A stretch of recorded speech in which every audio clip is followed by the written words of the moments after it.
Ayyub Thakur joins us now. He's the president of the World Kashmir Freedom Movement and the executive director of the Justice Foundation. Good to have you with us. So a year ago, we were talking about how the territory had had its internet cut off. People were being rounded up and incarcerated. There was a massive security clampdown going on. What has been the experience of people in Jammu and Kashmir over the past year? I think the best way to imagine what kind of experience they had is what the COVID situation is right now. If people imagine what COVID has been like, not being able to go out, not being able to meet friends and family, not being able to celebrate your festivals or birthdays or even funerals, that is exactly what Kashmir has had. But the difference is that there is also a communication blackout. Political movement is not allowed. Activism is not allowed. We have the 4G that has been banned and then downgraded to 2G. So internet connectivity is banned.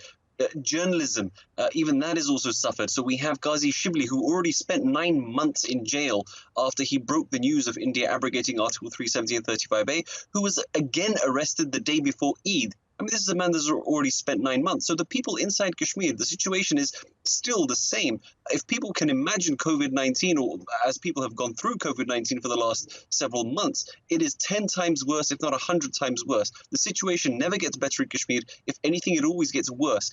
Every single day it gets worse. More people are killed, more people are blinded, more people are tortured, more people are disappeared.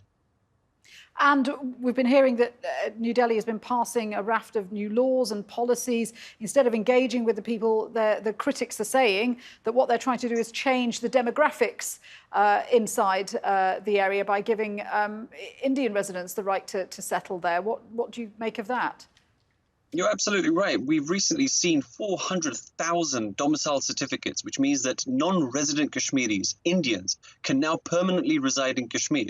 And this is the funny thing, that what Israel tried to do with Palestine, and whatever success they've had, but whatever Israel have done to Palestine in 50 years, it took India less than a month to do the same. 400,000 non-residents. And you have to also remember there were already 1.7 million non-residents in Kashmir that are laborers or workers or employees.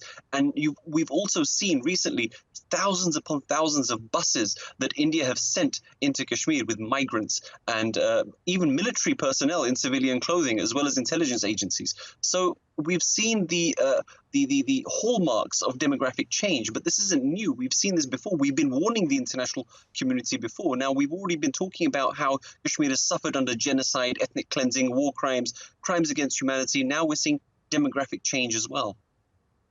And I mean, you mentioned Palestine there. Are you worried that, you know, similarly, we're going to see a raft of UN resolutions, a raft of international condemnation, but actually nothing changes on the ground, or indeed things get worse on the ground?